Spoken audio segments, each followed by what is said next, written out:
A cada novo Call of Duty, o que a gente espera sempre é ter aquela sensação dos Modern Warfare originais, onde você tinha uma campanha incrível. Eu sei que tem muita gente que gosta do multiplayer, é o que mais faz o jogo ser movido. É a maioria. Mas você que tá aqui, que faz parte da audiência do Conflito, eu acho que você também gosta muito da campanha. Ou pelo menos costumava gostar. E o que você espera do novo jogo deles é o ápice de novo, né, Lê? Exatamente, era muito fã das campanhas do COD, depois fui perdendo tesão ao longo dos anos, mas enfim, pode ser que isso tudo acabe agora. Mas antes da gente ver esse vídeo junto com uma explicação sobre COD Black Ops 6, você está no Combo Infinito. Sejam bem-vindos a mais um vídeo, eu sou o Ariel e junto com a Leptecos peço que você se inscreva no canal se você ainda não é inscrito, também deixe o seu gostei e comente ao final do vídeo o que você pensa do que a gente vai falar aqui, tá bom? Lembrando que a gente vai assistir um vídeo da IGN. A IGN fez uma entrevista com os desenvolvedores do Call of Duty Black Ops 6 e eles falam sobre o fato de que cada missão do jogo será um mini blockbuster, ou seja, vai ter um início, meio e fim e que vai ser incrível. Então, vamos entender o que eles querem dizer com isso. Agora, conta aí. Bora lá. 3, 2, 1, vai! Call of Duty's greatest campaigns have offered one thing over all else: variety. Whether it's the original Modern Warfare's memorable behind enemy lines sniping of all gillied up, or Cold War's KGB infiltration and hallucinogenic episodes, it's those missions that take you out of the standard first-person shooter cadence that foremost stick in the memory. And while we're yet to play it, it's therefore encouraging that Black Ops 6 is aiming to pack its campaign full of these moments. So much so that John Zuck, Associate Creative Director at Raven Software, tells me it's treating each of the levels as its own mini blockbuster. Stay low until that minigun stops spinning. Indeed, Call of Duty is at its best when presented as playable cinema. Tense, tight corridor shootouts open up into large-scale explosive set pieces and one-off experiments. Not dissimilar to how Mario platformers introduce ideas for individual levels, but with AC-130 gunships instead of animal costumes. Set against the backdrop of the Gulf War in 1991, Black Ops 6 is playing comparação muito legal com Mario. Grey areas that lend themselves to spycraft and subterfuge. So while the campaign will undoubtedly have its louder moments, it's given Raven more scope to experiment with different styles of gameplay. So we wanted to make sure that each one was memorable and could stand alone. Each one has unique gameplay opportunities, unique objectives, and how you tackle those. We didn't want to just create 3 or 4 levels that are fun to play but all kind of feel the same. We wanted to make sure each mission had its thing, its own special, unique sauce to it, as it were. Variety was number one throughout the entire process for us. Variety has always been a priority for Raven when it comes to designing COD campaigns. There have always been interesting ideas hidden away, even in the games that are less fondly remembered as a whole. It's something that Zuck, who has been at the studio since 1996, recalls as being a key aspect of their gameplay design. That's always been something we've really been interested in doing. Federation Day back on Ghosts really had the variety, looking at your target from afar, then ziplining, then rappelling on the side of the building, and then doing, some sneaking or combat, and then full-on combat, and then a big, kind of epic moment to end the level. He also cites a chapter near the end of the original Black Ops as one of his favorite Call of Duty missions. Rebirth tells its tale from 2 separate perspectives, at different points in time during the same event. It really intrigued me because it's like telling a story from 2 different perspectives and kind of seeing that your version of the truth is not always the truth, or that the truth is malleable. Oh God, that's how Steiner died. Reznov killed him right in front of me. You're lying, Mason. You killed Steiner. We know you did. The truth and deciphering just who to believe is at the crux of Black Ops 6's story. But this isn't the only aspect borrowed from this particular 14-year-old mission. High Rollers looks set to be one of Black Ops 6's tentpole levels, a high-risk heist with a casino vault as its target. Players take control of multiple members of the team as they switch perspectives over its course, creating distraction opportunities and executing security breaches in tandem. While not offering the malleable nature that something like GTA 5 did with its multiple protagonist heists, it does open up the playbook for fun storytelling possibilities for Raven. Ahead of time, they have the mission briefing where they're each, like, okay, I'm going to do this, I'm going to do this, I'm going to do this. They're all undercover. It's sort of like a passing of the baton is really how it plays out. The story we wanted to tell there was kind of the perfect heist mission where everybody's doing their part And so there's a very particular plan that's taking place, and all of the characters taking part in this, and it's got to work, you know, in a certain clockwork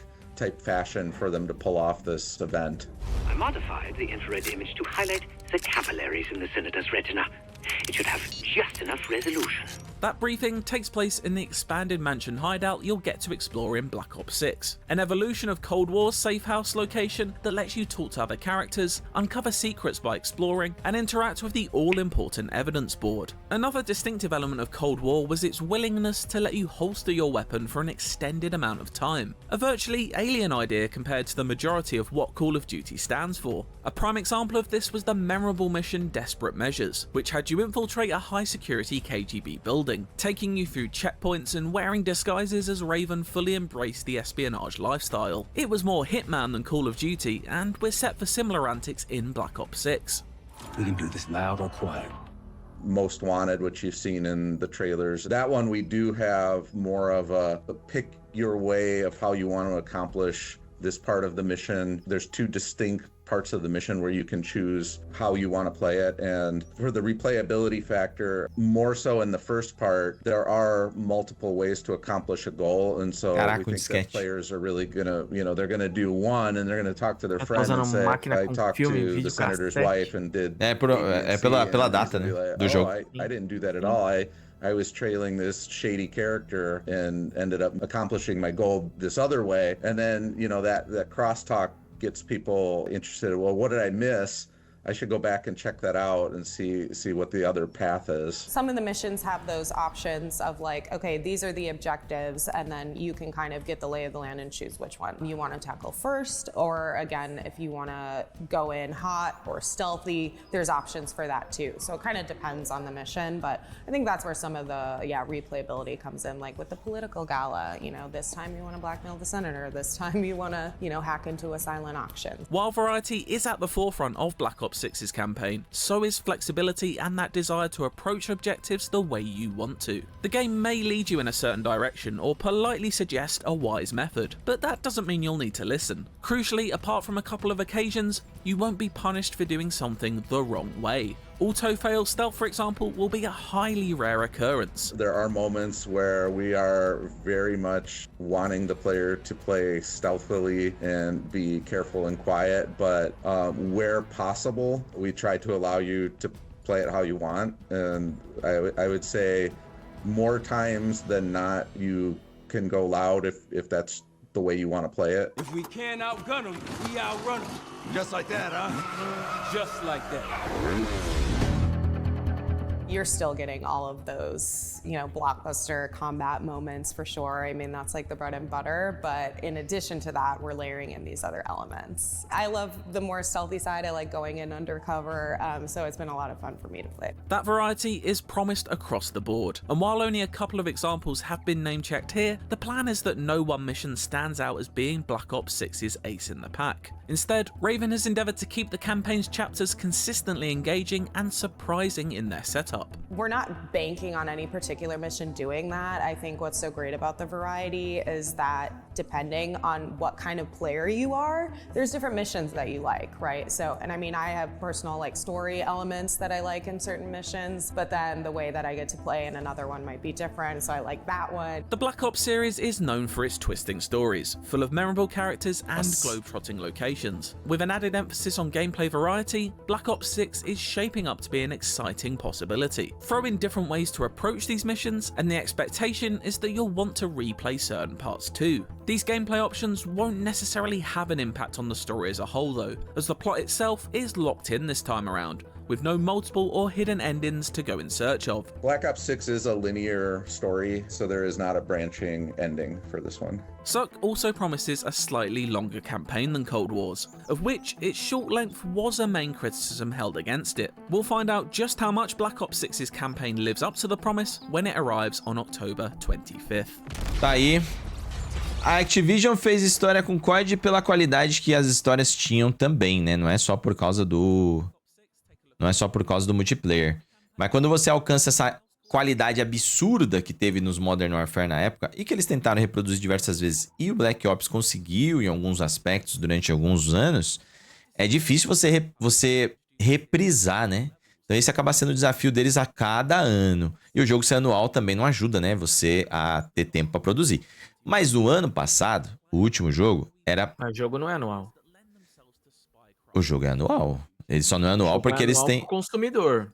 O jogo não é anual pra produtora que faz. Mas o fato dele ser anual não permite eles adiarem um jogo. Eles têm que fazer, por exemplo, eles fizeram no ano passado, que eles fizeram o Modern Warfare 3, que era pra ser um DLC do 2, é o que dizem por aí. Pela qualidade que tem o 3, parece que era isso mesmo.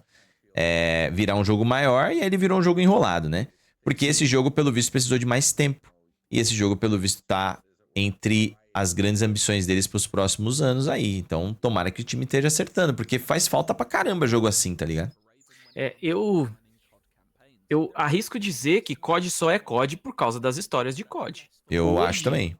Hoje em dia, beleza, hoje em dia ele é muito forte no online, a galera gosta muito de jogar o X1 lá, o X10, enfim. Beleza, mas antes não tinha isso. Antes ali no no World at War, aí depois veio o Modern Warfare, né? O World at War foi um antes do Modern, certo? Você tá falando do Modern Warfare mais recente ou da série clássica? Não, lá série clássica. Lá... não vou conseguir lembrar. Mas o que você quer dizer? O que eu quero dizer é que as histórias daqueles jogos, elas eram a parada que cativava os jogadores. Sem dúvida. A campanha, tudo. Claro, quando o competitivo veio de uma forma mais efusiva, o online trouxe, talvez um dos melhores gameplays de FPS, beleza, isso aí não tem nem o que dizer, super mérito dos caras. Mas eu acho que muitas das histórias dos CODs não tiveram qualidade. Eu acho também. Era chato, era ruim, não tinha, sabe, pouquinho, campanhazinha ridícula de pouquinho tempo. Então, acho que ter a perspectiva de que o Black Ops 6 ele vai trazer de volta uma grande qualidade, isso me anima um pouco. Eu fico meio, tipo, será mesmo? Então. Não apenas uma promessa vazia e depois a gente vê que não era tudo isso, era só mais do mesmo. Mas, cara, estamos aqui pra ver qual é que é, né? É um dos poucos jogos que se mantém no anual. Por mais que seja um desenvolvimento de cada 3 anos, né?